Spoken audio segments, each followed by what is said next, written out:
अल्हम्दुलिल्लाहि रब्बिल आलमीन वस्सलातु वस्सलामु अला नबिय्यिना मुहम्मदिन व अला आलिहि व सहबिहि अजमाइन व मन तबिअहुम बिइहसानिन इला यौमिद्दीन। अऊज़ु बिल्लाहिस समील अलीम मिनश शैतानिर रजीम मिन हमज़िहि व नफ़्ख़िहि व नफ़्सिहि बिस्मिल्लाहिर रहमानिर रहीम इन्नद्दीन इंदल्लाहिल इस्लाम। सबसे पहले हर तरह की हम्द और सना, तारीफ़ और तौसीफ़, अज़मत और बुज़ुर्गी, किब्रियाई और बड़ाई अल्लाह रब्बुल इज़्ज़त के लिए लायक और ज़ेबा है, जिसने हमको ईमान की दौलत से सरफराज फरमाया। वैसे तो अल्लाह ताला के एहसानात को गिना नहीं जा सकता, उसकी नेमतों को शुमार नहीं किया जा सकता, पर हमारा ये अक़ीदा और ईमान है कि अल्लाह ताला ने जिन बेशुमार नेमतों से हमको नवाजा है, इन सारी नेमतों में उसकी सबसे बड़ी नेमत यह है कि उसने हमको मुसलमान बनाया। अल्हम्दुलिल्लाह। दुनिया में ये अरबों खरबों की आबादी में अल्लाह ताला ने हमको अपने सही दीन की हिदायत के लिए चुना है। अल्हम्दुलिल्लाह। हमारे दामन में अल्लाह ताला की जो जो रहमतें, नेमतें, करम फरमाइयाँ हैं, उसमें हमारा सबसे कीमती सरमाया यह है कि अल्हम्दुलिल्लाह हम मुसलमान हैं, सच्चे माबूद को मानने वाले हैं, असली माबूद के सामने सर झुकाने वाले हैं। अल्हम्दुलिल्लाह। बहैसियत मुसलमान होने के हमको ये बात समझनी चाहिए कि इससे बड़ी नेमत अल्लाह रब्बुल आलमीन की दुनिया में होती ही नहीं है कि अल्लाह ताला बंदे को सही दीन की हिदायत दे दे। और हम अल्लाह ताला के वो चहेते लोग हैं अल्हम्दुलिल्लाह, जिनको अल्लाह ताला ने इस नेमत से नवाजा है। ईमान की नेमत वो नेमत है कि हज़रत नूह अलैहिस्सलाम ने अपने बच्चे के लिए इस नेमत की खातिर दुआ की, पर हज़रत नूह अलैहिस्सलाम की दुआ कबूल नहीं हुई। ये नेमत अल्लाह ताला ने हज़रत इब्राहीम अलैहिस्सलाम ने अल्लाह ताला से अपने बाप के लिए मांगी, लेकिन हज़रत इब्राहीम के बाप को ये नेमत नहीं मिली। हज़रत लूत अलैहिस्सलाम ने अपनी बीवी के लिए नेमत मांगी, हज़रत लूत की बीवी को ये नेमत नहीं मिली। प्यारे नबी मोहम्मदुर रसूलुल्लाह सल्लल्लाहु अलैहि वसल्लम अपनी चचा की आखिरी सांस तक कोशिश करते रहे कि एक कलेमा ला इलाहा इल्लल्लाह का वो ज़बान से बोल दें, लेकिन उनके चचा को इस कलेमे की नेमत नहीं मिली। हम कितने खुशनसीब लोग हैं अल्हम्दुलिल्लाह कि अल्लाह ताला ने हम में से बेशतर लोगों को बगैर मांगे ये नेमत हमारी झोली में डाल दी है कि हमको फलसफों और मजहबों की गलियों में हुकूक हक तलाश नहीं करना पड़ा। हम में से बेशतर लोगों को ला इलाहा इल्लल्लाह की ये नेमत अपने वालिदैन से विरासत में मिल गई अल्हम्दुलिल्लाह। वल्लाही मैं बहुत दिल से ये बात कह रहा हूँ ना कि जब मैं ये सोचता हूँ कि मेरे वालिदैन का मुझ पर क्या एहसान है, तो मेरा ख्याल सबसे पहले ये आता है कि भाई ये जो कलमे की दौलत मिली है ये वालिदैन की तरफ से मिली है। हम में से बेशतर लोगों के वालिदैन, उन्होंने ही हमको ला इलाहा इल्लल्लाह मुहम्मदुर रसूलुल्लाह करना पढ़ना सिखाया है। वल्लाही अपने माँ बाप को दुआओं में याद रखें तो सबसे पहला ख्याल जहन में आना चाहिए कि वालिदैन की तरफ से सबसे बड़ी नेमत हमको दीन की नेमत मिली अल्हम्दुलिल्लाह। हम कितने खुशनसीब लोग हैं अल्हम्दुलिल्लाह। हमारा माबूद असली है अल्हम्दुलिल्लाह। अल्लाह ताला ने ये दौलत हमको अता फरमाई है। मेरे भाइयों, ईमान की इस नेमत की कदर करो, इसकी वैल्यू को समझो। ये ला इलाहा इल्लल्लाह कोई छोटा कलेमा नहीं है। हमारी मस्जिद का क्या नाम है? मस्जिद तौहीद। और ये कलेमा कौन सा है? कलिमा तौहीद। मैंने महसूस किया अल्हम्दुलिल्लाह, हिंदुस्तान में आप मस्जिद तौहीद के नाम से सर्च करें, बहुत सारी मस्जिद मिलेगी और सारी मस्जिदें अहले हदीसों की होती हैं अल्हम्दुलिल्लाह। हाँ, आपको किसी बरेलवी तबलीगी मस्जिद का नाम मस्जिद तौहीद नहीं मिलेगा। हमारे कब्र परस्त भाइयों को तो बुखारी चढ़ जाता है तौहीद सुन करके, लफ्ज़ तौहीद ही उनसे गवारा नहीं होता है। उनके सामने तौहीद बोल दो तो उनको लगेगा कि उनको चिढ़ा रहे हैं। हाँ, कितनी बड़ी अल्लाह ताला की नेमत है कि अल्लाह ताला ने इस कलिमा तौहीद का इकरार करने वाला बनाया है। ये कलेमा इतना भारी कलेमा है कि अल्लाह के नबी सल्लल्लाहु अलैहि वसल्लम ने फरमाया कि सातों आसमान और ज़मीन तराजू के एक पलड़े में रख दिए जाएं और ला इलाहा इल्लल्लाह ये तराजू के दूसरे पलड़े में रख दिया जाए, लमालत बिहिन्ना, तो ये कलेमा भारी पड़ जाएगा ज़मीन और आसमान पर। ये इतना भारी कलेमा है, ये इतनी अजीम नेमत है कि ये एक नेमत बंदे को जन्नत में ले जाने के लिए लाजिम है। इसके बगैर बंदा जन्नत में नहीं आ सकता। जन्नत की कुंजी ला इलाहा इल्लल्लाह मुहम्मदुर रसूलुल्लाह है। ये खजाना है, ये सबसे कीमती सरमाया है जो हमारे पास मौजूद है। अगर आपको इस नेमत की कद्र होगी तो पहली फिक्र ये होगी कि ये नेमत जैसे मेरे वालिदैन से मुझे विरासत में मिली है, इसकी हिफाजत करके ये विरासत मैं अपनी अगली नस्ल तक मुंतकिल करूं। मैं मुसलमान हूं, मेरे आने बाद मेरी आने वाली नस्ल भी मुसलमान रहे, ईमान के रास्ते पर चलती रहे, तौहीद के रास्ते पर चले, ला इलाहा इल्लल्लाह मुहम्मदुर रसूलुल्लाह की गवाही देने वाली बने। ये फिक्र होनी चाहिए कि नहीं हमको? जितनी फिक्र हमको इस बात की है कि मेरी बनाई हुई प्रॉपर्टी मेरे बच्चों की विरासत, मेरे बच्चों में बतौर विरासत तकसीम हो, उससे ज़्यादा फिक्र ये होनी चाहिए कि जैसे दीन के रास्ते पर मैं चल रहा हूँ, ईमान की दौलत से अल्लाह ने मुझे सरफराज फरमाया है, मेरे आने वाली नस्लें भी मेरे बाद इसी ईमान के रास्ते पर चलें। ये फिक्र है हमको? नहीं है, ये फिक्र नहीं है। और इस फिक्र के ना होने का नतीजा ये है कि हमारी आने वाली नस्ल बहुत बड़ी तादाद में ईमान के रास्ते से भटक रही है। हजारों की तादाद में हिंदुस्तान में मुसलमान लड़के लड़कियां इस्लाम छोड़ करके मुर्तद हो रहे हैं। इर्तिदाद का शिकार। इर्तिदाद मतलब क्या होता है? इर्तिदाद का मतलब होता है धर्म परिवर्तन। इर्तिदाद का मतलब होता है इस्लाम का रास्ता छोड़ करके अलग हो जाना। चाहे कोई इस्लाम छोड़ करके मुल्हिद हो जाए, नास्तिक बन जाए, या इस्लाम छोड़ करके कोई और मजहब इख्तियार कर ले। इर्तिदाद का मतलब होता है पीछे हट जाना, दीन के रास्ते से अलग हो जाना। आज हिंदुस्तान में सूरत हाल ये है, एक एक शहर में एक एक महीने में 20 लड़कियां, 22 लड़कियां, 25 लड़कियां इस्लाम छोड़ करके दूसरा मजहब इख्तियार कर रही हैं। बाज़ मुस्लिम तंजीमों ने बाकायदा इस मसले को लेकर के संजीदगी के साथ जब आदादो शुमार जमा करना शुरू किया।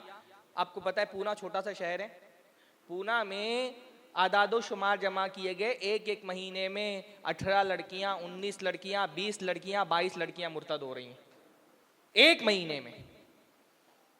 महाराष्ट्र में, थाना में, आपके हैदराबाद में, बेंगलोर में, बंगाल में इर्तिदाद की ऐसी लहर उठी हुई है कि बाकायदा मुस्लिम पर्सनल लॉ बोर्ड जो हमारी नुमाइंदा तंजीम है, उनकी तरफ से लेटर हेड पर यह ऐलान निकाला गया कि जो मुस्लिम वाइज़ीन हैं, खुतबा हैं, तकरीरें करने वाले हैं, वो अपनी दीनी मजलिसों में इस मौजू को ज़ेर बहस लाएं, इस पर गुफ्तगू करें, ये मसला उठाएं कि इस्लाम जैसा दीन जो हम समझते हैं कि दुनिया में अल्लाह ताला की सबसे बड़ी नेमत है, आखिर क्या वजह है कि हमारी आने वाली नस्ल इसको छोड़ करके जा रही है?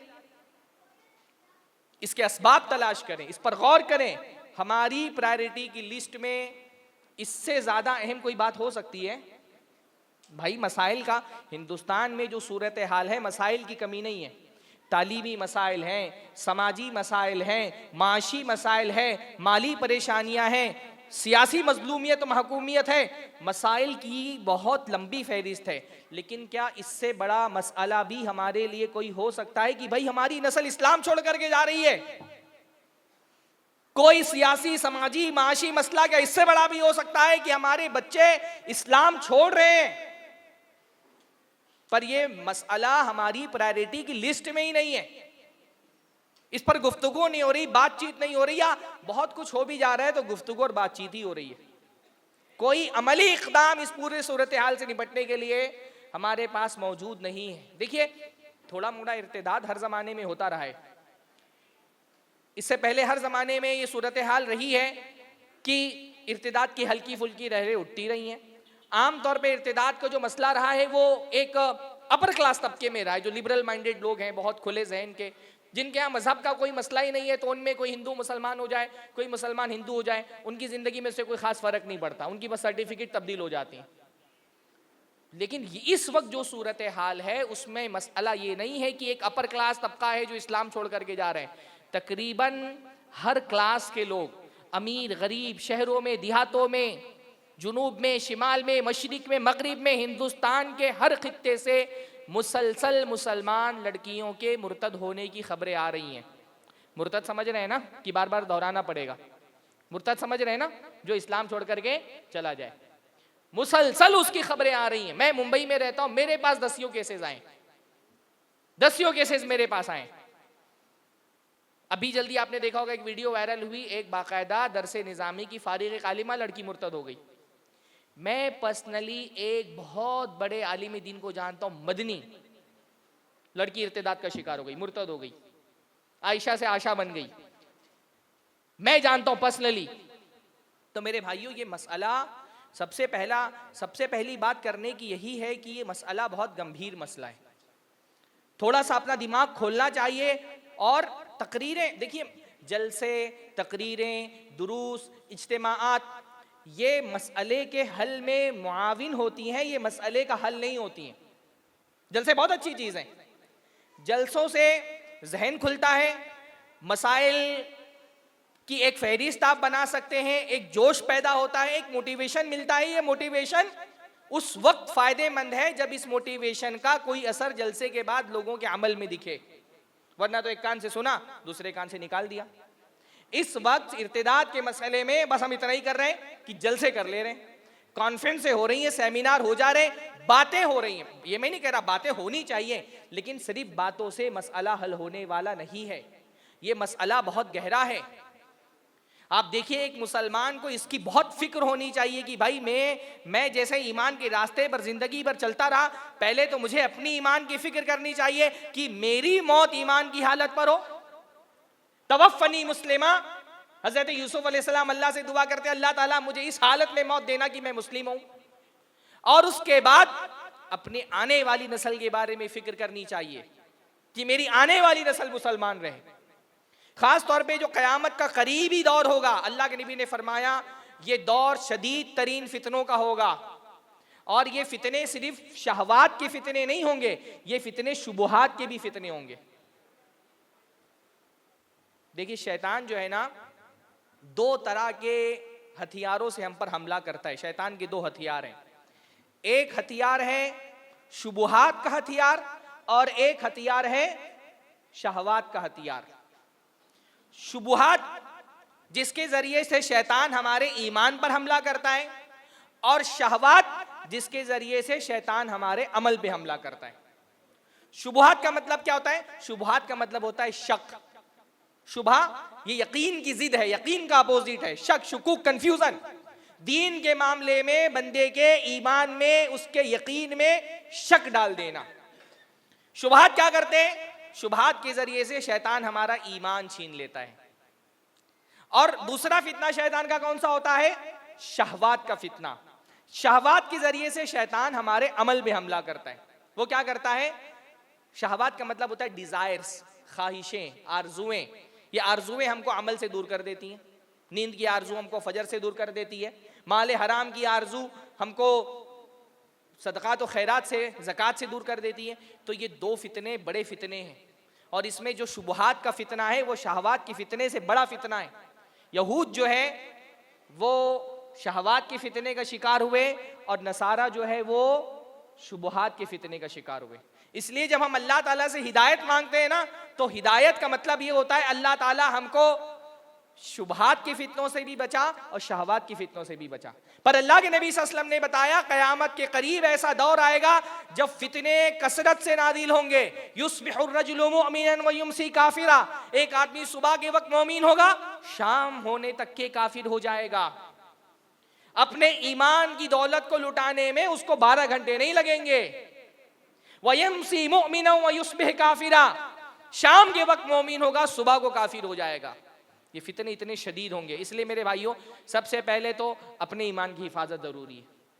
इर्तिदाद कभी ये मुतमईन होकर के मत बैठे हैं हमारा तो अकीदा मजबूत हो गया, हम तो ईमान के बहुत पक्के हैं, हमारा कोई शैतान क्या बिगाड़ सकता है, शुबहात हमारा क्या नुकसान पहुंचा सकते। नहीं, अल्लाह के बंदो, ईमान वाला जो अगर अपने ईमान को कद्र करता है ना, ईमान की, वो उसकी हिफाजत भी करता है। अल्लाह की नबी बड़ी मशहूर हदीस है कि दज्जाल आएगा तो क्या करना है कि मैं बहुत ईमान वाला हूं, आओ तुम्हारा मुकाबला करता हूं। नहीं, जिसको ईमान की कदर पता होगी वो अपने ईमान को बचाने की कोशिश करेगा। इसलिए उन सारे मकामात से दूर रहिए जो आपके ईमान के लिए खतरा बन सकते हैं। खास तौर पे ग्लोबल विलेज की इस दुनिया में जब इंफॉर्मेशन टेक्नोलॉजी ने बहुत तरक्की कर ली है ना, तो इस ग्लोबल विलेज की दुनिया में फितनों का भी ग्लोबलाइजेशन हो गया है। बात समझ आ रही है? पहले फितने मकामी होते थे, अब सूरत हाल हो गई कि पाकिस्तान के किसी देहात में बैठा हुआ बंदा पूरी दुनिया के लिए फितना बना हुआ है। ग्लोबलाइजेशन ने और आईटी इंफॉर्मेशन टेक्नोलॉजी की तरक्की ने पूरी दुनिया को वन क्लिक अवे कर दिया है, तो फितने भी वन क्लिक अवे हैं। एक यूट्यूब का वीडियो आपके ईमान को खतरे में डालने के लिए काफी हो सकता है। मैं वल्लाही ऐसे लोगों को जानता हूं, पूरी जिंदगी तौहीद की दावत देते रहे, पक्के सच्चे अहले हदीस, और किसी एक फितनाबाज की एक वीडियो ने आज ये हालत कर दी उनकी कि सहाबा को गालियां दे रहे हैं। ये सूरत हाल है। इसलिए सबसे पहले अपने ईमान की हिफाजत करें, मुस्तनद मोतबर उलमा से दीन का इल्म हासिल करते हैं। देखिए, ईमान एक नेमत है और इस नेमत को तिजोरी में छुपा करके रखना पड़ता है, और ईमान की तिजोरी क्या है? इल्म। ईमान की तिजोरी क्या है? इल्म है। ईमान की इस नेमत के गरीब में, इसके इर्द गिर्द इल्म की बाड़ लगाइए ताकि शैतान इस पर हमला ना कर सके। जितना इल्म कमजोर होगा, शैतान के लिए आसान होगा कि आपके ईमान पर हमलावर हो जाए। पहला काम तो अपने लिए कीजिए, फिर अपने बच्चों के लिए फिक्रमंद रहिए। आप देखिए, हमको इब्राहीम अलैहिस्सलाम मुवहिद नबी, इमामुल मुवहिदीन है, लेकिन इतना डर है अपने बच्चों के बारे में। अल्लाह ताला से दुआ कर रहे हैं, अल्लाह रब्बुल आलमीन अल्लाह से दुआ कर रहे हैं, वजनुबनी व बनिया अन नअबुदल असनाम। अल्लाह ताला मुझको और मेरे बच्चों को बचाना इस बात से कि कहीं हम बुतों के पुजारी ना बन जाएं। मुवहिदों के इमाम है, पर इतना डर है अपने बच्चों के बारे में कि अल्लाह से दुआएं कर रहे हैं कि अल्लाह ताला मुझको भी और मेरी औलाद को भी इस बात से बचाए रखना कि कहीं वो बुतों की पूजा करना ना शुरू कर दें। हम इस वक्त हमारा मुल्क जिन हालात से गुजर रहा है ना, इसमें तो बाकायदा बुत परस्ती को इतना ग्लोरीफाई किया जा रहा है, इतना हसीन बना करके पेश किया जा रहा है, इतना सजा करके पेश किया जा रहा है।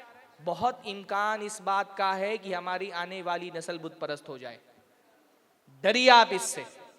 आप देखिए, इस वक्त सूरत हाल चाहे सोशल मीडिया पर देखें या इलेक्ट्रॉनिक मीडिया पर देखें, बुत परस्ती को इतना हसीन बनाया जा रहा है। मैंने महसूस किया, पता नहीं यहाँ नाम लेना मुनासिब है कि नहीं, हमारे छोटे छोटे बच्चे जो कार्टून्स देखते हैं ना, हाँ, बाकायदा बातिल माबूदों के कार्टून कैरेक्टर बना करके कार्टून दिखाए जा रहे बच्चों को। जिन माबूदों से नफरत करना हम तौहीद का तकाजा है, उनके कार्टून कैरेक्टर बना करके हमारे बच्चों को टीवी पे दिखाए जा रहे हैं। नाम लेना मुनासिब नहीं, मैं समझता हूं, लेकिन अगर आपकी नज़र है सूरत हाल पे तो आप समझ सकते हैं।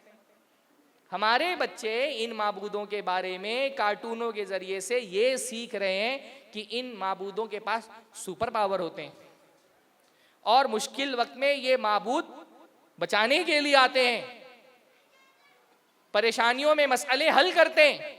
वल्लाही बताइए, ये शिर्क नहीं है? हमारे बच्चे कार्टूनों से शिर्क सीख रहे हैं। बातिल माबूदों में ये अकीदा रखना कि इनके पास सुपर पावर है। नाम जानते हैं ना आप, नाम नहीं लेना मुनासिब समझता मैं, पर आप सब जानते हैं कि ऐसे बहुत सारे माबूदों का बाकायदा कार्टून बना करके बच्चों के दिमाग में उनकी अजमत डाली जा रही है। वल्लाही बहुत डरना चाहिए हमको इस बात से। मतलब जो सूरत हाल मुस्तकबिल में दिखाई दे रही है, अल्लाह ताला हमको महफूज रखे, लेकिन बहुत बड़ा अंदेशा इस बात का है कि हमारी आने वाली नस्ल अगर उसकी हमने सही तरबियत नहीं की, वो इनकी पूजा करना शुरू कर देगी। शायद शिर्क ऐसे ही शुरू तो होता है, शिर्क की शुरुआत तो ऐसे ही होती है। तो एक ईमान वाले बंदे को डरना चाहिए। हजरत इब्राहिम अलैहिस्सलाम देखिए, बुतों की इबादत अपनी जगह, वो तो इस पे फिक्रमंद है कि कहीं मेरे बच्चे मेरी वफात के बाद बेनमाजी ना हो जाएं। अल्लाह ताला से दुआ कर रहे हैं, रब्बि जअलनी मुकीमस्सलाह व मिन दुर्रियती रब्बना व तक़ब्बल दुआ। अल्लाह ताला मुझको नमाज का पाबंद बना दे, मेरे आने वाली नस्ल को नमाज का पाबंद बना। रब्बना जअलना मुस्लिमैन लका व मिन ज़ुर्रियतिना उम्मतम मुस्लिमतन लक। अल्लाह ताला हमको भी मुसलमान बना करके जिंदा रख और हमारी आने वाली नस्ल को भी इस्लाम पर बाकी रख। नबी इतनी फिक्र कर रहे हैं क्योंकि नबी को ईमान की दौलत पता है। इब्राहिम अलैहिस्सलाम ने इस ईमान की नेमत की हिफाजत के लिए बड़ी कुर्बानियां दी हैं, इसलिए उनको ये पता है कि ये नेमत कितनी अजीम है और शैतान कितना टारगेट करता है ईमान की नेमत पर। हमको नहीं फिक्र है। हजरत याकूब अलैहिस्सलाम को आप देखें, हजरत याकूब अलैहिस्सलाम वफात का वक्त करीब है, अपने बच्चों को जमा कर रहे हैं। हमारी तो सारी फिक्र ये होती है ना, अपनी मौत का ख्याल जैसे जहन में आता है कि मेरी मौत के बाद मेरे बच्चों का क्या होगा, क्या खाएंगे, क्या कमाएंगे, कैसे जिएंगे, कहाँ रहेंगे। याकूब अलैहिस्सलाम उनको ये फिक्र नहीं है कि मेरी मौत के बाद मेरे बच्चों का क्या होगा, फिक्र ये है मेरे बच्चों की मौत के बाद उनका क्या होगा। हम सबकी फिक्र ये होती है मेरे मरने के बाद मेरे बच्चों का क्या होगा। हम ये भूल जाते हैं मरना सिर्फ मुझे नहीं है, मेरे बच्चों को भी मरना है, उनको भी कब्र में जाना है, अल्लाह के सामने हश्र में हाजिर होना है, जन्नत और जहन्नम का फैसला उनके बारे में भी होने वाला है। बच्चों को जमा करके क्या पूछ रहे हैं, वो जमा कर रहे हैं और पूछ रहे हैं माता बुदूना मिन बादी, ये बताओ मेरे बाद इबादत किसकी करोगे। ये फिक्रमंदी है कि मेरे बाद कहीं मेरे बच्चे अल्लाह को छोड़कर गैरुल्लाह की परस्तिश में ना मुब्तला हो जाएं। हमको फिक्र है। इतने सारे बाप, औरतें भी हैं, औरतें नहीं हैं, औरतें नहीं हैं, इतने सारे आप हजरात मौजूद हैं यहाँ पर। पहली बात तो मसला है कि हम अब बच्चों से बात ही नहीं करते, 24 घंटों में आधा घंटा भी नहीं बात करते होंगे बच्चों से। तौहीद के मौजू पर आपने अपने बच्चे से कब बात की है? क्या हम इन मौजूआत पर अपने बच्चों से बात करते हैं? सीरत के मौजू पर, तौहीद के मौजू पर, शिर्क किसको कहते हैं, कौन सिखाएगा हमारे बच्चों को तौहीद क्या है? मदरसे के मौलाना, मकतब में इमाम साहब? हाँ, हम अकीदे के मामले में आउटसोर्सिंग नहीं कर सकते कि मदरसे में भेज दिया है, मुतमईन है, मौलाना सिखा देंगे तौहीद। नहीं, अपने बच्चों को तौहीद का इल्म देना पड़ेगा हमको। वल्लाही मैं इस इर्तिदाद के मसले पे गौर करता हूँ, मैं महसूस करता हूँ कि इस इर्तिदाद की सबसे बड़ी जड़ हमारा जो तालीमी निज़ाम है वो है। हमारा तालीमी निज़ाम, हमारे मकतब और मदारिस के निज़ाम टूट चुके हैं, बिखर चुके हैं। हमारा पूरा दावती सिस्टम करप्ट हो चुका है, और ये मैं बहुत साफ साफ बोल रहा हूँ, करप्ट हो चुका है हमारा पूरा दावती सिस्टम। इसको नए सिरे से खड़ा करने की ज़रूरत है। ये जो माशाल्लाह दीनदार तबके के लोग, आप लोग आए इजलास में, मुझे महसूस होता है भाई आप इजलास में क्यों आए? आप जानते हैं शेख शमीम फौजी कौन है, शेख उबैदुल्लाह फैजी कौन है, इनकी तकरीरें सुनते रहते हैं, आप इनसे वाकिफ़ हैं, इसलिए जलसे में हाजिर हुए।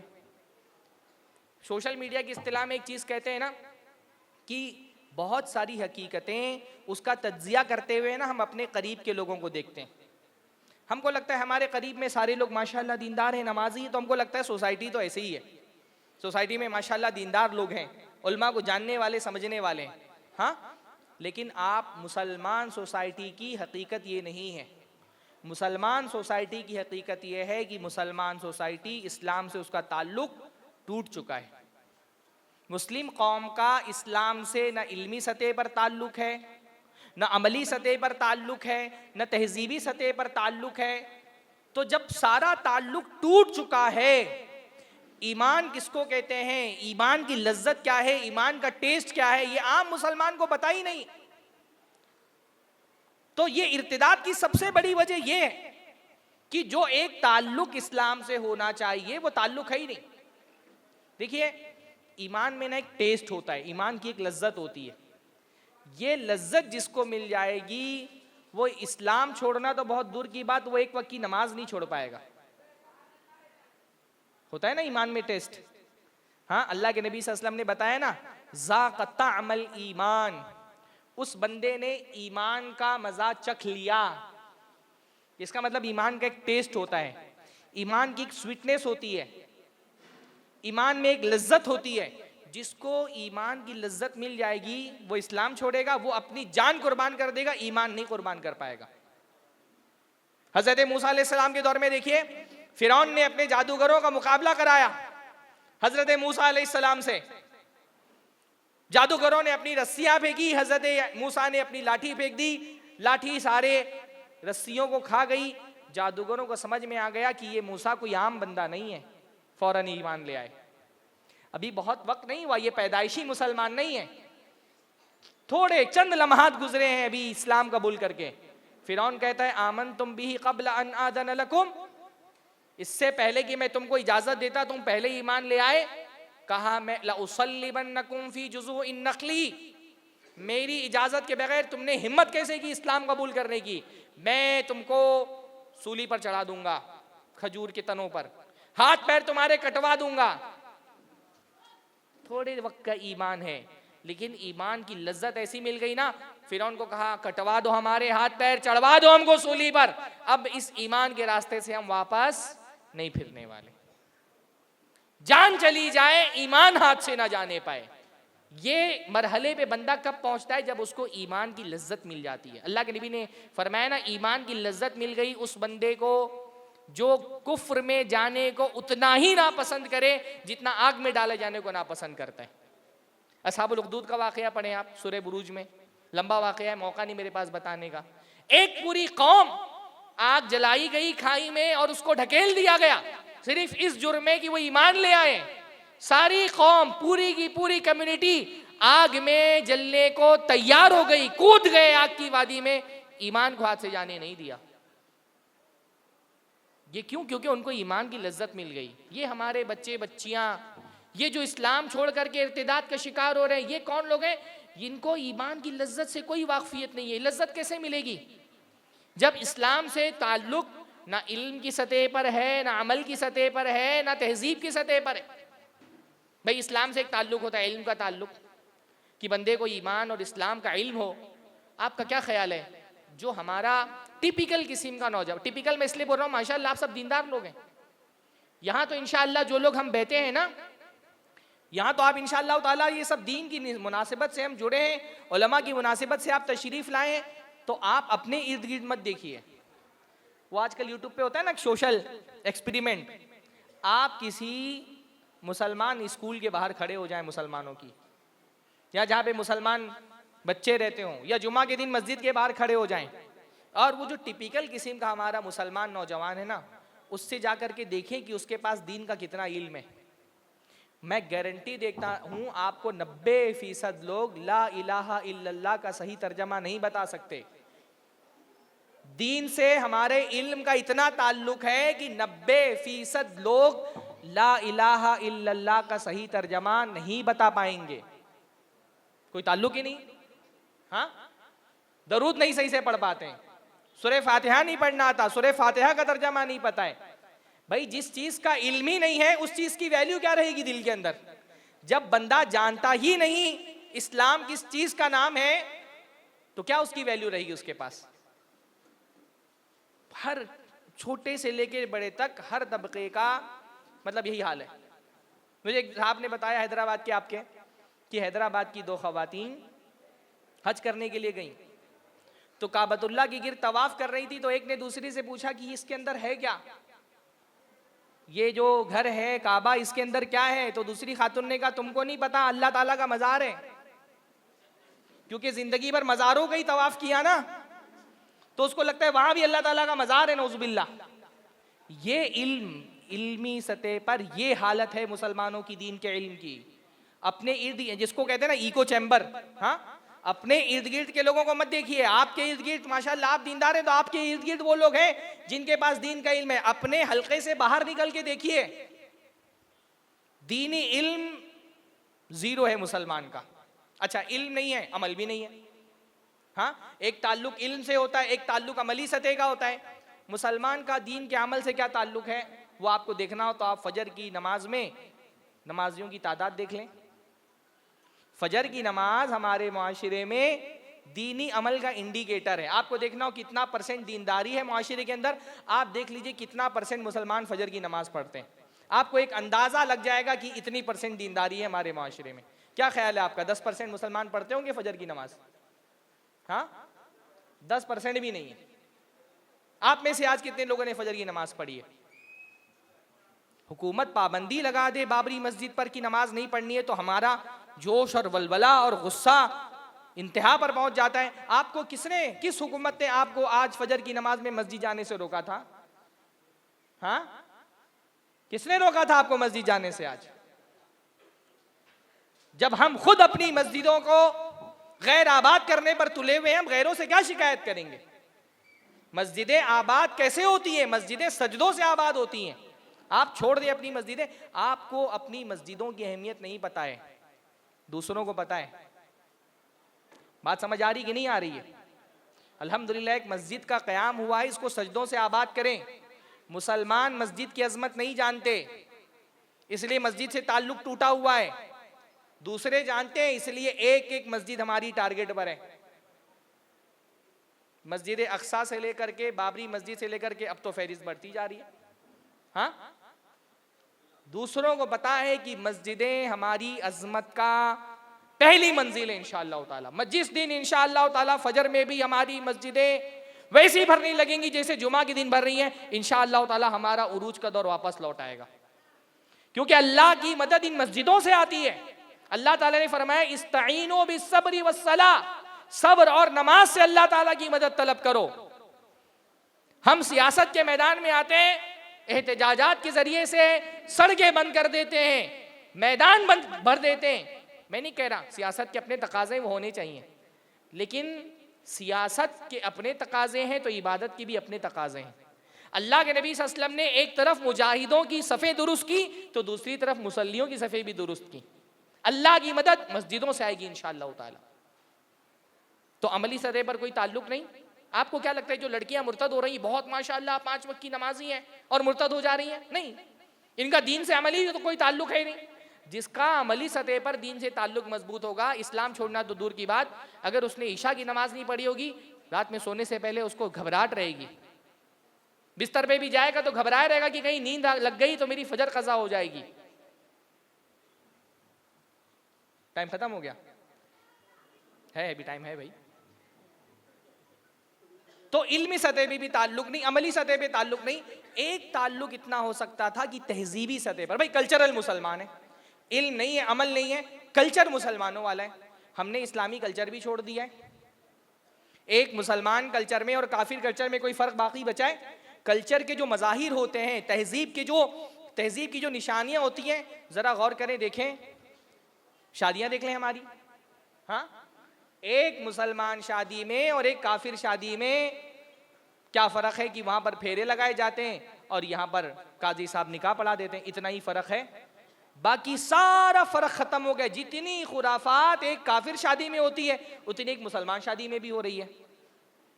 जो तहजीब से एक ताल्लुक होना चाहिए इस्लाम का, वो ताल्लुक भी हमारा टूट गया। कल्चरल मुसलमान भी नहीं बचे हम। हमारा पहनावा, उठना बैठना, सोच, हर चीज पर मगरिबी कल्चर या हिंदुआना कल्चर बिल्कुल गालिब आ गया है। मैं एक छोटी सी मिसाल आपको देता हूं, ये एक निशानी है, एक मजहर है। आप देखें, मैं कुछ सालों से महसूस कर रहा हूं कि बहुत कसरत से मुस्लिम इलाकों में केक की दुकानें खुल रही हैं। हाँ, और इन केक की दुकानों पर मैंने जाकर के बाकायदा पूछा कि भाई ये इतना कसरत से केक की दुकानें क्यों खुल रही हैं? मिठाइयों की तो इतनी दुकानें नहीं जितनी केक की दुकानें खुल रही हैं। तो आपके पास जो केक की फरमाइशें आती हैं मुस्लिम इलाकों में, वो किस तरह के केक की फरमाइशें आती हैं? भाई मुझे भी केक बहुत पसंद है। हाँ, तो मैं तो हफ्ते 2 हफ्ते में एक बार ले जाता हूँ घर पर केक। तो जैसे ही वो केक वाले की दुकान पे पहुंचता हूँ, वो पूछता है बर्थडे लिखना है, किसी का नाम लिखना है। तो मैंने उससे पूछा कि अच्छा आप बताइए कि नॉर्मली जो केक आपकी दुकान से जाते हैं वो किस तरह के होते हैं? उसने कहा 90% केक हमारे यहाँ बर्थडे के या एनिवर्सरी के जाते हैं। 90% केक हमारे यहाँ से या तो बर्थडे के जाते हैं या तो एनिवर्सरी के जाते हैं। तो ये महसूस हुआ कि हमने जो अपना बचपन गुजारा, तो हमारे यहाँ तो माशाअल्लाह इस तरह की तरबियत थी कि हम समझते थे कि बर्थडे का केक खाना हराम है। एक आध पूरी गली में, मोहल्ले में थोड़ा सा लिबरल माइंडेड लोग होते थे तो बर्थडे मना लेते थे। तो केक आता था तो अब्बा वापस करवा देते थे। अम्मी बोलती थी कि बर्थडे का केक नहीं खाना चाहिए, मुसलमान बर्थडे नहीं मनाते। ये शूर बचपन से दिमाग में डाला गया कि बर्थडे मनाना ये मुसलमानों के कल्चर का हिस्सा नहीं है। अब सूरत हाल ये है कि जिसके घर में ज़कात का पैसा जा रहा है, इतना गरीब है ना, वो भी अपने बच्चे के बर्थडे पे चाहे 200 का ही केक ला रहा है लेकिन बर्थडे मना रहा है। 200 रुपए का केक लाएगा लेकिन बर्थडे मनाना उसके लिए वाजिब हो गया है। ये एक अलामत है। जैसे होता है ना, चावल पकाए कि नहीं पकाए तो आप चंद दाने उठा करके देखते हैं ना, तो ये चावल के चंद दाने जो बता रहे हैं कि पूरा चावल जल गया है। ये अलामत है कि मगरिबी कल्चर कितना हमारे ऊपर डोमिनेट कर रहा है, हम कितना मगरिबी कल्चर के दिलदादा हो गए। तो भाई न इल्म की सतह पर, न अमल की सतह पर, न तहजीब की सतह पर इस्लाम से कोई ताल्लुक ही नहीं है। कुल ले दे करके इस्लाम हमारी एक आइडेंटिटी है, एक शनाख्त है कि भाई जो जनगणना वाला फॉर्म आएगा तो उसमें जो लिखा रहता है कि तुम्हारा मजहब क्या है, तो उसके आगे मुस्लिम लिखना है। इतना ही ताल्लुक हमारा इस्लाम से बाकी रह गया है। और ये शनाख्त की हद तक जो ताल्लुक है ना, इस शनाख्त पर भी बहुत सारी शनाख्तें गालिब आ गई हैं। कैसे समझाऊं मैं आपको? ये शनाख्त पर भी बहुत सारा, मतलब हमारे यहाँ सवाल होता है ना, पहले तुम मुसलमान हो या वो हो, पहले तुम मुसलमान हो या वो हो। तो हमारे यहाँ एक तबका ऐसा है जो बोलता है नहीं, मैं तो पहले वो हूं, हाँ फिर मुसलमान हूं, पहले वो हूं और वो हूं, फिर वो हूं, फिर जाकर के मुसलमान हूं। नहीं मेरे भाई, हम पहले मुसलमान हैं। हमारी हर शनाख्त से पहली शनाख्त ये कि हम मुसलमान हैं। हम सबसे कुछ भी हैं, हम काले गोरे पीले नीले, हिंदुस्तानी अफगानी पाकिस्तानी अमरीकी, जो भी हम, सबसे पहले हम मुसलमान हैं। इस्लाम हमारा इख्तियार है, वतन हमारा इख्तियार नहीं है। हम चाह करके हिंदुस्तान में पैदा नहीं हुए थे, अल्लाह ताला ने पैदा कर दिया, बहुत अल्लाह ताला की नेमत है। हम शऊरी तौर पे भाई, हम क्या, हिंदुस्तान के बड़े बड़े लोग जो बहुत हुब्बे वतन का और हुब्बुल वतनी का और देश से मोहब्बत का बहुत दावा करते हैं, अपने बच्चे ले जाकर के अमेरिका में पैदा करा रहे हैं। वो तो ट्रंप आ गया, उसने कानून बदल दिया। मुल्क का सबसे अमीर आदमी अपने पोते को अमेरिका में पैदा करवा रहा है ताकि उसको अमेरिका की नेशनलिटी मिल जाए। हाँ, ये मुसलमान ही है जो कुर्ता फाड़ वतन मोहब्बत दिखा रहे, कुर्ते फाड़ फाड़ करके। वरना मुल्क के अक्सर मिलीनियर्स तो मुल्क छोड़ करके, शहरियत छोड़ करके भाग रहे हैं, जा रहे हैं मुल्क छोड़ छोड़ करके। तो ये शनाख्त भी ना बहुत सारी शनाख्तों पे गालिब आ गई है, इस पर बहुत सारी शनाख्तें गालिब आ गई हैं। तो जब दीन से हर तरह का रिश्ता टूटा हुआ है, तो इसमें एक मुसलमान औरत, मुसलमान लड़की किसी काफिर के इश्क में मुब्तला होती है और फिर उसको अपना इश्क तक पहुंचने के लिए सिर्फ एक शर्त लगानी होती है कि भाई ये जो छोटी सी शनाख्त है ना कि तुम अपने जनगणना के फॉर्म में आगे मुस्लिम लगते हो, इसको तब्दील कर देना है, तुमको आयशा नाम छोड़ करके आशा बन जाना है, बस इतना सही करना है। तो उसको ये बहुत बड़ी कुर्बानी नहीं लगती है कि अपनी मोहब्बत तक पहुंचने के लिए नाम ही तो तब्दील करना है, तो वो कर देती है। बाकी तो और वैसे भी ना वो पहले नमाज पढ़ती, ना आज नमाज पढ़ रही है, ना पहले उसका दीन से कोई ताल्लुक था, ना आज दीन से कोई ताल्लुक है। तो ये जो ईमान से ताल्लुक होना चाहिए दीन से, ये कमजोर हो गया है। आम मुसलमान का दीन से ताल्लुक बहुत कमजोर है और इस ताल्लुक को दोबारा इस्तवार करने के लिए हम कोई कोशिश नहीं कर रहे, कोई मेहनत नहीं हो रही इस पर। क्या कर रहे हैं हम? क्या किया अब तक हमने? ये इर्तिदाद के मसले को हल करने के लिए कॉन्फ्रेंस से काफी नहीं है मेरे भाई, जमीनी सतह पे मजबूत काम करने की जरूरत है, अमली इक़दामात की जरूरत है। देखिए, दो सतह पर काम करना है। पहला तो एक है, एक रेस्क्यू मॉडल है। हर इलाके में ऐसे अफराद होने चाहिए, ख़वातीन में भी मर्दों में से भी, कि अगर कहीं का आपने खबर सुनी फलां लड़की फलां लड़का इस्लाम छोड़ करके जाने वाला है, उसको बुलाएं, समझाएं, उसके मसले को समझें, उससे बातचीत करें, काउंसलिंग करें, है ना। जैसे सैलाब आता है ना, तो अब क्या करते हैं, पहला रेस्क्यू का काम करते हैं कि एक बंदे को डूबने से बचाएं। लेकिन उससे ज्यादा अहम काम यह है कि भाई सैलाब आने ना दें। ज्यादा अहम मसला, precaution is better than cure. ये मसले कहां से पैदा हो रहे हैं, ये इर्तिदाद की लहर उठ कहां से रही है, ये कुफ्र के फितने कहां से आ रहे हैं, उन रास्तों को बंद करें, ये ज्यादा अहम है। और उन रास्तों को बंद करने के लिए, जैसा कि मैंने बताया, सबसे पहले अपना पूरा दावती सिस्टम हमको नए सिरे से खड़ा करना पड़ेगा। मुझे ये बहुत शिकायत है अपने अहबाब से, अपने जमात के जिम्मेदारों से, कि हमारे यहाँ दावत के नाम पे जो भी सरगर्मियां हो रही हैं वो ले दे करके दीनदार लोगों में ही हो रही है। मस्जिद में दावत का काम हो रहा है, कौन आता है मस्जिद में? मैं नहीं कह रहा नहीं होना चाहिए, तरबियत के काम की अपनी अहमियत है। जो लोग मुसलमान हो गए उनकी अपनी तरबियत करनी है। जो दावती सरगर्मियां हमारी चल रही हैं उसमें 90% दावती सरगर्मियां क्या हो रही है, एक बंदा जो पहले दीन से जुड़ा है, मस्जिद में आ रहा है, उसको हम दीन की बातें सिखा रहे हैं, समझा रहे हैं। ये अच्छी बात है, ये होना चाहिए। अहले ईमान की, मुसलमानों की ये तरबियत भी ज़रूरी है। दीनदार लोगों को भी चाहिए कि उनकी दीनी तरबियत होती रहे, मैं इसकी मुखालिफत नहीं कर रहा। लेकिन जो बंदा दीन से नहीं जुड़ा है उस तक पहुंचने के लिए हमारे पास क्या सिस्टम है? एक बच्ची जो कॉलेज में पढ़ती है, स्कूल में पढ़ती है, उस तक तो शैतान पहुंच गया है ना, फिल्मों के जरिए से पहुंच गया है, मोबाइल के जरिए से पहुंचा है, टीवी के जरिए से पहुंच गया है। वो तो पूरे तौर पे शैतान ने अपने वसाइल उस पर डाल करके, अपना जाल उस पर डाल करके पूरा उस पर काबू किया हुआ है। शैतान तो पहुंच गया, हम नहीं पहुंच रहे। ऐसी बच्ची तक पहुंचने के लिए क्या सिस्टम है हमारे पास? जलसे में वो नहीं आएगी, उसको नहीं पता शेख सरफराज फैजी कौन है, शेख अब्दुल हसीब कौन है, शेख अब्दुल अजीम कौन है, शेख शमीम फैजी कौन है, वो नहीं जानती।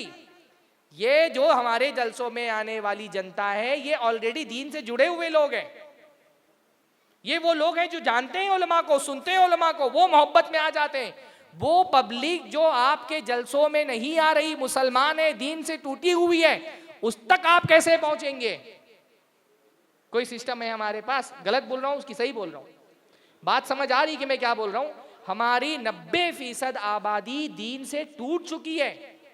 हमारा नौजवान, उसको ला इलाहा इल्लल्लाह नहीं आता बोलना, उसको दरूद के मानी नहीं पता है, उसको सूरह फातिहा का तर्जमा नहीं आता, उसको नमाज नहीं पढ़ने आती, उसको वुजू नहीं करना आता, उसको गुस्ल के आदाब नहीं पता है।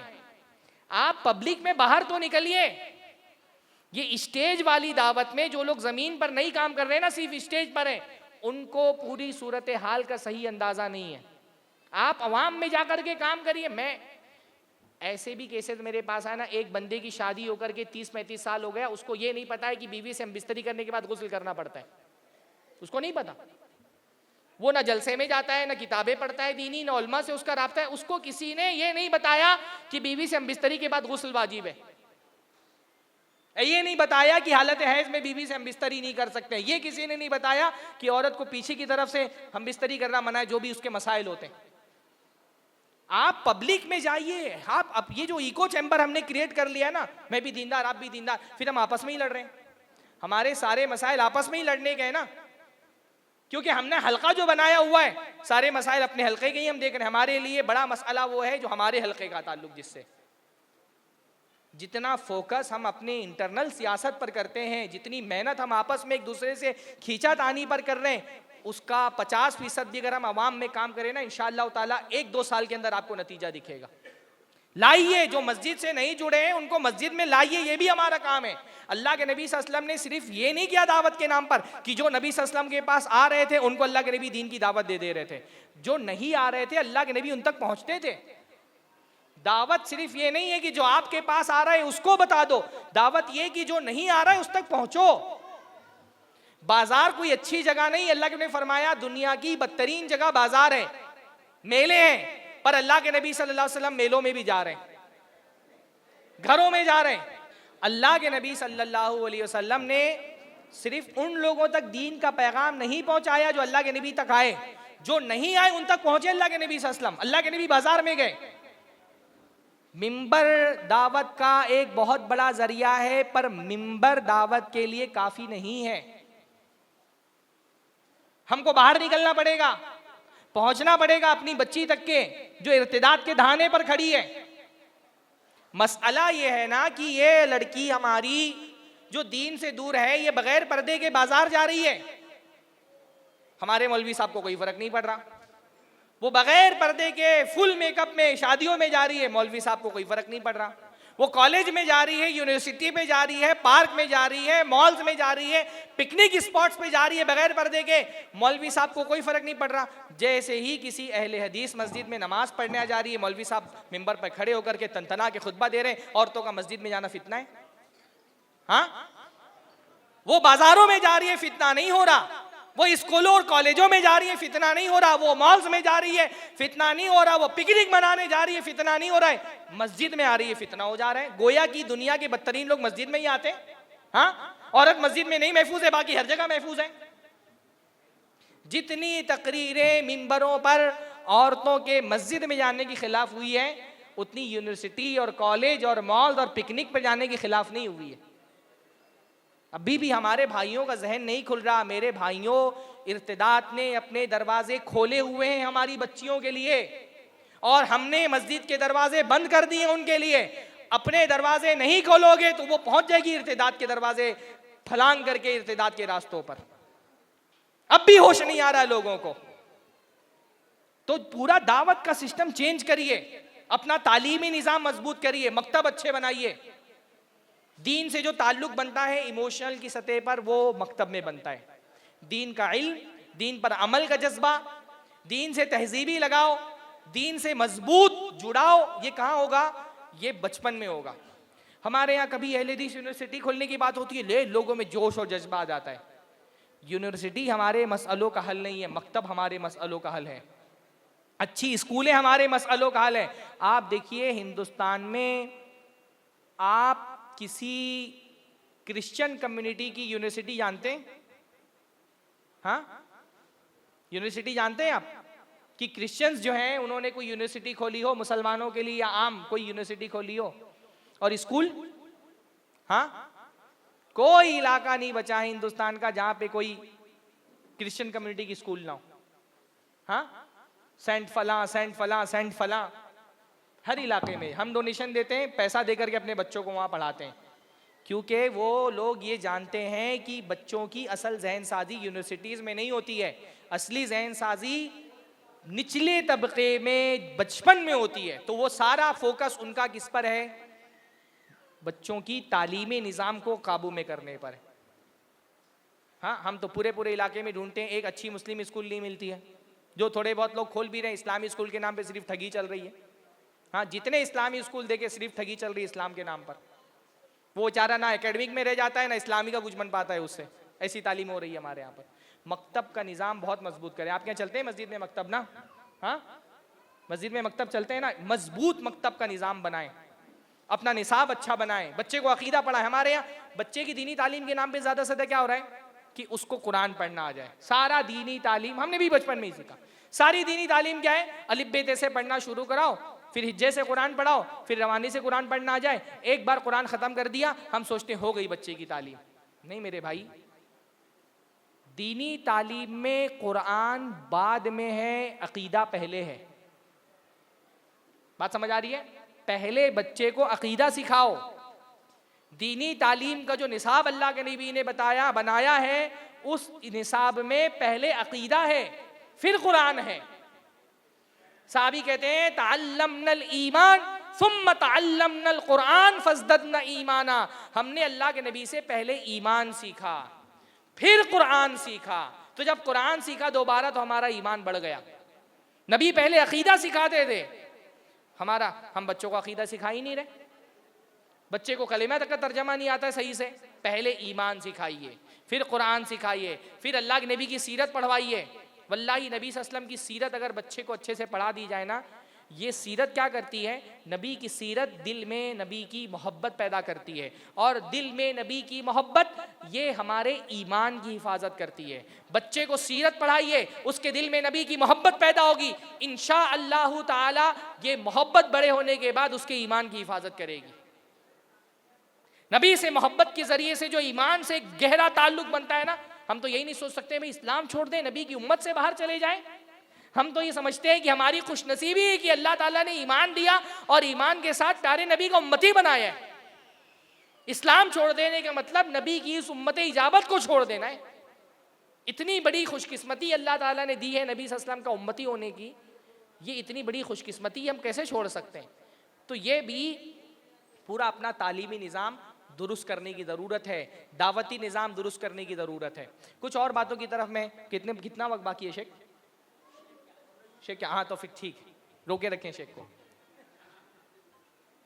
दूसरी बात यह है ना कि मैंने जितनी भी इर्तिदाद के मसाइल देखे ना, उसमें एक चीज़ बहुत अहम मैंने ये देखी है कि इर्तिदाद के बुनियादी तौर पे दो बहुत बड़े ज़राए हैं। एक बहुत बड़ा ज़रिया है हमारे यहाँ जो मखलूत तालीम का निज़ाम है, को एजुकेशन का सिस्टम है, वो सबसे बड़ा सबब बन रहा है मुसलमानों लड़कियों में इर्तिदाद का। जो इस्लाम छोड़ करके जा रही है, बेशतर केसेस कहाँ से आ रहे हैं? कॉलेजेस से आ रहे हैं, यूनिवर्सिटीज से आ रही हैं, स्कूल से आ रहे हैं। तो ऐसा तालीमी निज़ाम बनाने की ज़रूरत है जहाँ हमारी बच्चियाँ बग़ैर किसी इख्तिलात के दीन का इल्म हासिल कर सकें। यानी जब मैं को एजुकेशन की बात करता हूँ ना, को एजुकेशन का मतलब ये नहीं कि मुसलमान लड़के और लड़कियाँ आपस में एक साथ पढ़ रहे हैं। पहले तो हमारे यहाँ कोई एजुकेशन इसके खिलाफ होता था ना कि लड़के और लड़कियों को एक साथ ना पढ़ाया जाए। अब सूरत हाल ये है कि मुसलमान लड़कियां काफिर लड़कों के साथ कॉलेज में पढ़ रही हैं। बेशतर जो मुसलमान लड़कियों के इर्तिदाद के केसेस आते हैं वो ऐसे कॉलेजेस से आते हैं कि जहां मुसलमान लड़की काफिर लड़कों के साथ पढ़। अच्छा, आपकी हैदराबाद करीमनगर की क्या सूरत हाल मुझे नहीं पता, हमारी मुंबई में मैं ये देख रहा हूँ ना, लड़कियां माशाल्लाह डेडिकेशन के साथ पढ़ती हैं। हाँ, आप 10-12 के रिजल्ट उठा करके देखें स्कूलों के, लड़कियां टॉप कर रही हैं। हाँ, लड़के हमारे मुश्किल से 10वीं-12वीं तक पहुंचते हैं और पास होने के लिए बस ही कि इतना नंबर आ जाए कि किसी तरह से निकल आए। हाँ, मतलब वो एक बात लतीफे के तौर पे कही जाती है, लेकिन हमारे माशरे की हकीकत है। क्या लिखा है शेख ये? अच्छा, मैं ये पढ़ रहा हूँ नंबर, मैंने कहा कोई कोड आपने डाला है। लड़कियां नहीं, 10-12 का आप रिजल्ट देखें, वो कहा जाता है ना, कोई लड़की बेचारी रो रही थी जब रिजल्ट आए तो भाई ने पूछा कि क्यों रो रही है, तो बोली एक्सपेक्टेशन के हिसाब से रिजल्ट नहीं है। तो भाई ने पूछा कितना % आया है, तो बोलती है 95%। तो भाई बोलता है शर्म कर, इतने में 3 लड़के पास हो जाते हैं। ये सूरत हाल है हमारे यहाँ। अब हो क्या रहा है ना कि लड़कियां ज्यादा नंबर ला रही हैं, उनके जिन कॉलेजेस में दाखिले हो रहे हैं, एडमिशन हो रहे हैं, वहाँ मुसलमान लड़के नहीं है, वहाँ काफिर लड़के। मुसलमान लड़के गिने चुने 4-5 मुस्लिम कॉलेजेस हैं, वही बेचारे उनका सहारा है। अब ये मुसलमान लड़कियों का जब काफिर लड़कों के साथ तालीम हासिल करती है, इंटरेक्शन होता है, ये लड़का लड़की आपस में इंटरेक्ट करेंगे तो मोहब्बत की फिजा बनेगी। खास तौर पे ऐसे माहौल में जब हमारी बच्चियों की कोई तरबियत नहीं हुई, फिर उसका नतीजा क्या होता है, मोहब्बत परवान चढ़ती है और फिर वो मोहब्बत इर्तिदाद की शक्ल में बनती है। तो एक तो ये कॉलेजेस और यूनिवर्सिटीज, और दूसरा हमारे माशरे में जो एक मिजाज बना है आजकल की लड़कियां भी पैसा कमा करके घर संभालेंगी। ये पिछले 10-15 सालों में ये एक अजीब तरह की तब्दीली आई है, वरना आप 10-15 साल पीछे जाए ना तो लड़कियों की कमाई खाना बेगैरती समझा जाता था। ये आपने जुमले सुने होंगे कि मैं इतना गिरा हुआ हूं कि औरत की कमाई खाऊं, पर आज सूरत हाल ये कि लड़कियों को पढ़ाया जा रहा है ताकि वो कमाएं और घर चलाएं। अब ये कमाने के लिए जब घर से बाहर निकलेगी तो इख्तिलात होगा, काफिरों से मुसलमानों से मेल मिलाप होगा, और जहां मेल मिलाप होगा वहां इर्तिदाद के फितने उठेंगे। एक खुतबा एक जगह मैंने दिया, एक भाई ने मुझे आकर के कहा कि मैं कॉल सेंटर में काम करता हूं, मेरे ऑफिस में 4 मुसलमान लड़कियां मुमरा से, मुसलमानों का बहुत मशहूर इलाका है, 4 लड़कियां मुमरा से जाती हैं नकाब पहन के, चारों का अफेयर 4 हिंदू लड़कों से चल रहा है। तो ये बहुत बड़ा सबब है, 2 बड़े सबब, बाकी और भी बहुत सारे असबाब हैं। मतलब एक लंबी फहरिस्त है, इंशाल्लाह कभी मौका मिला तो उस पर गुफ्तगू होगी, लेकिन मैं बस इतना कहना चाहूँगा कि ये मसला बहुत गहरा मसला है, इसको अपनी प्रायोरिटी में बिल्कुल ऊपर रखिए। इसके लिए फिक्रमंद हो, हम इंतज़ार करके नहीं बैठ सकते कि मेरे घर में मसला आएगा तब ये मसला है। बहुत मुश्किल नहीं है, जब एक बीमारी फैलती है ना तो फिर कोई घर महफूज नहीं रहता। जब एक गंदगी अगर छोटे मोटी हद तक के महदूद हो ना तो वो छोटे मोटे लोगों को अपना शिकार करती है। जब पूरा इलाका गंदा हो जाता है और बीमारी फैलती है ना तो उन घरों में भी वो बीमारी दाखिल होती जो बहुत साफ सुथरे थे पहले। लिहाजा ये बेफिक्र होके मत बैठिए कि मैं तो बहुत ईमान वाला हूँ। मैंने देखा है माशाल्लाह दीनदार घरानों की लड़कियाँ, मस्जिद के जिम्मेदारान, बड़ी बड़ी दाढ़ी रखने वाले, और लड़की मुर्तद हो गई, किसी को चेहरा दिखाने के लायक नहीं बचे। लिहाजा इसका सद्देबाब करिए। ख़ास तौर पे एक आखिरी नोट में बोलता हूँ कि जो हमारी शरीयत ने औरतों को हुकूक दिए हैं वो हुकूक दीजिए, है ना। मुसलमान लड़कियों को जो हक अल्लाह ताला ने दिया है ना वो हम देना शुरू करें, इंशाअल्लाह ताला यही एक बहुत बड़ा जरिया बन जाएगा उनको इस्लाम के रास्ते से बाहर जाने में। मसला ये है कि हम डायलॉग तो बहुत बड़ा मारते हैं कि इस्लाम ने औरतों को बहुत कुछ दिया, पर हम देते नहीं हैं। हम ना उसको बेचारी को विरासत में हिस्सा दे रहे हैं, मार देने के बजाय उल्टा उसके ऊपर जहेज का बोझ लाद दिया है। हम उसको मस्जिद में दाखिल होने की इजाजत तक के नहीं दे रहे। हाँ, अल्लाह ने जो कुछ दिया था हमने उससे छीन करके रखा हुआ है, और डायलॉग मारते इस्लाम ने औरतों को बहुत कुछ दिया है। वल्लाही मैं तो ये कह रहा हूँ ना, सिर्फ मुसलमान सादगी के साथ शादी करने लगे बगैर जहेज के ना, मुसलमान लड़कियां का दीन छोड़ना तो दूर की बात, इंशाअल्लाह ताला काफी लड़कियां इस्लाम कबूल करेंगी। सिर्फ सादगी से शादी करो, जहेज की रस्म अपने माशरे में ख़त्म करो। और अगर तुम जहेज की रस्म अपने माशरे से ख़त्म नहीं करते, तुमको कोई हक नहीं बनता किसी मुसलमान लड़की से शिकायत करने का कि तुम मुर्तद क्यों हो गई। जब वो तुमसे निकाह करना चाह रही थी तो मुझसे 10 लाख का डिमांड कर रहे थे, काफिर ने 200 रुपए की स्टम्प पेपर पे उसको भगा करके निकाह कर लिया। वो गरीब बच्ची, उसका बाप कहां से लाएगा 10 लाख रुपया तुमको जहेज में देने के लिए? उसके लिए वो आसान था, भाग करके 200 रुपए के स्टम्प पेपर पे शादी कर लेना। अगर आप माशरे से जहेज़ की रस्म नहीं ख़त्म कर रहे, आपको शिकायत नहीं पहुंचती कि आप इर्तिदाद की शिकायत करें। अल्लाह हम सबका दिमाग ठिकाने पर लगा दे। अस्सलामु अलैकुम वरहमतुल्लाहि वबरकातुहू।